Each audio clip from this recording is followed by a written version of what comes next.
welcome to Radio Caley's first annual Oscar show. In this show we will be talking about the original Oscars and our own nominees for some of different categories. So I hope you enjoy and listen in. It will be presented by myself, Sean O'Hare, and Edward Davies. Now, it will be Sean and Edward who you'll see on camera, but you'll hear my magical voice during the entire thing. I hope you enjoy. Come on in. And today we're going to be talking about the Oscars, and we even have made up some of our own awards. Now, first of all, Robert, you have the Oscars list in front of you, don't you? Yes, I do. Now let's jump right in at what we're going to... What we should talk about first, guys. We should just go right from the top, I think, and start off with the big one, Best Picture.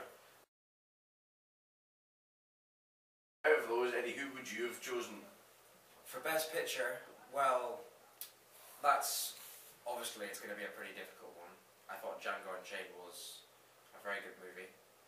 But I do think that the Silver Linings Playbook, for what it was about, and the way the film was set up, it was just executed absolutely perfectly. However, there's only one film that I think should win this award. I think you both know which one I'm going to say. Yeah, I think we've got this one. I've got to go for Les Mis. Outstanding. I definitely would have agreed with that. I do think it should have won Best Picture, but then that was, again, I've only seen a few of the nominated ones, so it would have been Les Mis for me. Robert, you've seen Argo, and obviously Argo won. Yes, I completely agree. I do think Les Mis and Silver Linings Playbooks, in my opinion, would probably have been second. The reason I say Argo deserves to win is because it does everything that all the other nominations do, as well as its own thing. It makes an event, like this is another one of these times where they're making a realistic event. They've dramatised it, they've made it interesting, they made it to relate to a lot of different members of the public, and it causes emotion to you. It makes you tense, it makes you scared, it makes you laugh at points, and everyone in it, the entire cast, well acted. I can't really criticise much about the film, except from Ben Affleck acting. Should just stick to directing, not being the main character in your own film. One complaint I have. That's your only complaint? Yes. I take it you're not a fan of Tarantino's cameos either? No, not at all, but Django's fantastic, so I'm not really criticising. The next big award is going straight into actor in the leading role. Right, and the nominations for this, I'm trying to remember off the top of my head. We had Hugh Jackman, Les Mis, who was robbed. We had Daniel Day-Lewis for Lincoln. Correct. You had Bradley Cooper, Silver Linings Playbook. Which was a nice nod. Denzel Washington for Flight, and... the guy from The Masters. Oh, it wasn't Joaquin Phoenix, was it? Yes. It was Joaquin Phoenix. You just can't say Joaquin, can you? No. So yeah, a lot of controversy, at least in the studio, about this. Obviously the third Best Actor Oscar for Daniel Day-Lewis. He's broken all records. He's beat the likes of Robert De Niro, Marlon Brando, Al Pacino, Robert Redford, all these great actors that have had, got 2 Best Actor Oscars. He's now got 3, and I think that it's a bit undeserved. See, it's difficult to put it down because I went to see Lincoln and his acting is superb. You can't fault it. But the film is overall not worth it, and there are people out there who usually don't do it as good as they have and have made the leap. That's why I think it should have been either Hugh Jackman or Denzel Washington. They were the 2 I think it deserved it. I think it should have been given to Hugh Jackman, hands down. Yeah, probably Hugh Jackman, I gotta be honest, it probably should have been Hugh Jackman, so I don't think we are very happy with the result. If you look at Daniel Day-Lewis's back catalogue, it does contain obviously lots of other Oscar-winning performances, from My Left Foot, Gangs of New York, There Will Be Blood, etc, etc, etc. You can go on about all his very serious method performances, but then you look at Hugh Jackman, who's done The Boy from Oz on Broadway, all singing, all dancing. He's played the Wolverine, was going to be 6 times now. Yeah. And obviously he was Van Helsing, which we won't talk about. And so he's done a lot of very different things, and then for him to be cast in such a serious role, and I think again this is probably because he has this Broadway background of being able to be all singing, all dancing, and he pulls it off superbly. And I honestly think it is a career ending performance. If he retired now, I think he would retire happy. Yes, definitely. After such a performance. But see, that's one thing I would say is the reason probably why you should win. But that's once again the thing I'd like to say about Bradley Cooper. this is his best performance as well. He didn't say Absolutely, but That's this is his his best best as performance well. to date because it's one that actually required him to delve deeper into a character more we spoke about this last more than, you know, Yes, the drunken playboy teacher from The So- Hangover or exactly. So you know, the drug-addled writer from Limitless, who were very, very two-dimensional characters, where obviously playing someone recovering, is he schizophrenic? He's Yeah, he's bipolar. But bipolar, so you've got to add that. It gives every acting about a third dimension. So, I mean, it was such an emotional oh performance. yeah, and definitely. the chemistry with him and Jennifer Lawrence was just perfect. Really, Oh, it was. in the movie. And It's on just- that note, after Best Actor, we move on to Best Actress. Yes, we do. Which was won by Jennifer Lawrence. Yes, but let's also mention the other favourite nominees people. were Jessica Chastain Hey! from no. Zero Dark 30. Sean's Right, favourite. I'm going to have to say this No, now. wait till we got through the category. and then you Alright, go. alright. Emmanuel River from Amour, Naomi Watts from The Impossible, and Quazelle Wallace from Beasts of the Southern Wilds.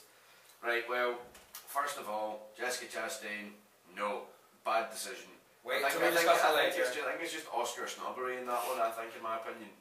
I haven't seen it, so obviously it's completely your opinion. So, do you think, in general, that you didn't like the film? We all know that, but do you think that her performance was probably the best part, just out of interest?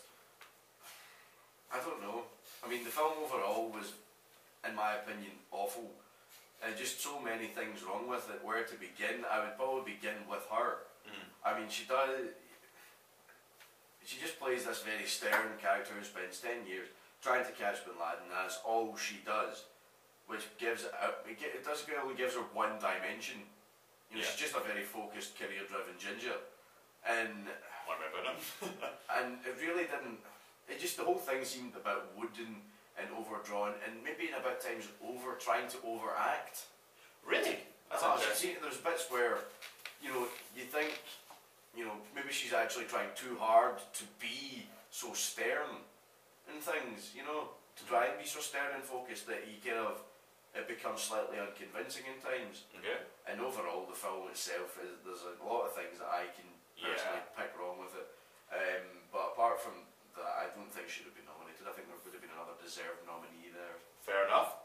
So before we actually talk about the winner, I think we should bring up quickly the little girl Wallace from Beasts of the Southern Wilds. She is the youngest actress ever to be nominated for an Oscar. Yeah, she's like 8 or 9.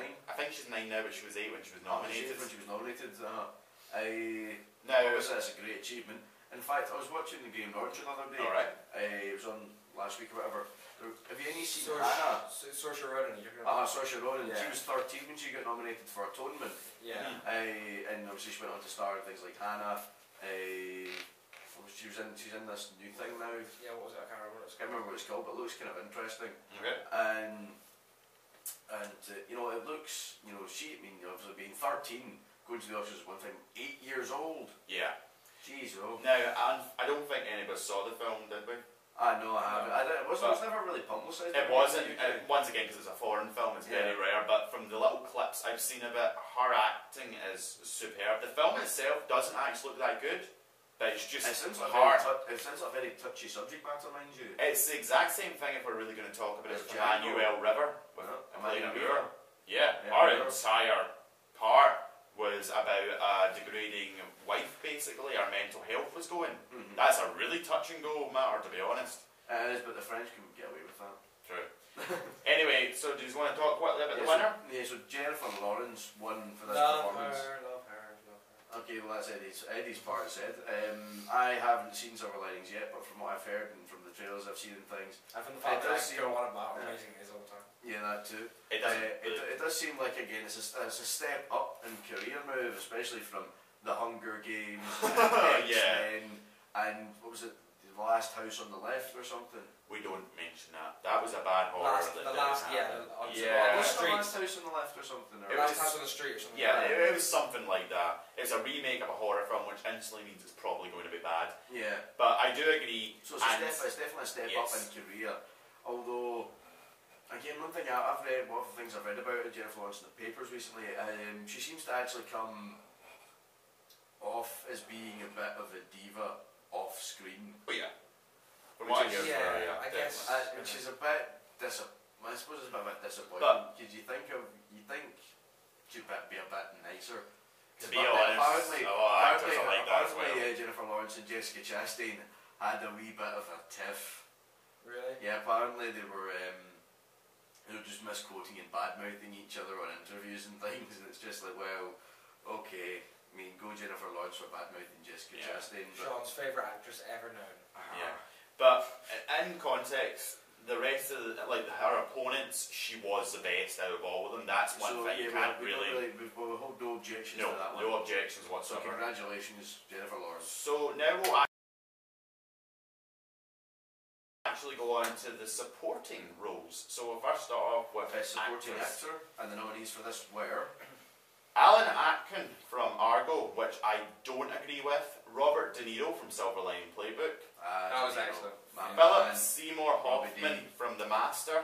Tommy Lee Jones from Lincoln, and Christoph Waltz from Django.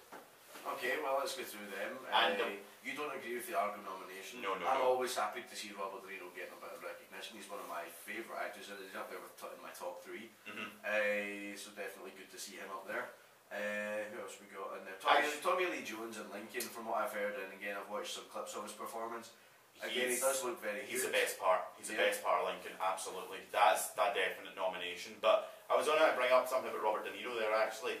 This is probably one of Robert De Niro's better role in his latest career, like his more modern day career. Yes. He hasn't done anything particularly like, oh wow. Well, it's the first time he's been nominated for an Oscar in 30 years. This is something I actually noticed it. I was like, okay, you're really seriously acting. He's got an Oscar for Raging Bull. He's also got an Oscar for Best Supporting Actor in Godfather 2. Yes. And then I don't think he's really been nominated for anything since, which is, in my opinion, blasphemy. But anyway, so do we agree? Or disagree? Well, we haven't even mentioned who the winner is Yeah, yet. it's Christoph Waltz. It's Christoph Waltz. So, Edward, what do you think on that? I think, well, having gone to see the movie, and for me, there were so many outstanding performances in that movie. Obviously, we'll go into the screenplay and all that later on. But I think, for the way that Waltz portrays this sort of psychopathic dentist, and he sort of just he takes the role that Tarantino, wrote for him and created for him, and he just blows it out of the water. I mean, he was absolutely superb. He was clever how he sort of how he with the dialogue. Oh yes, definitely. And it's just he just oozed class throughout. It's hard to put a finger on on exactly what it was, but he just oozed class alongside whether it was when he was with Jamie Foxx on screen, or whether he was fantastic chemistry, most stellar cast. I agree. When he was with DiCaprio, he just oozed like this sort of this frightening sort of innocence, which he obviously doesn't have. Yes, that's a really interesting way of putting it. I like that. Psychopathic charisma about him. So basically, it's frightening false innocence is what I meant to say.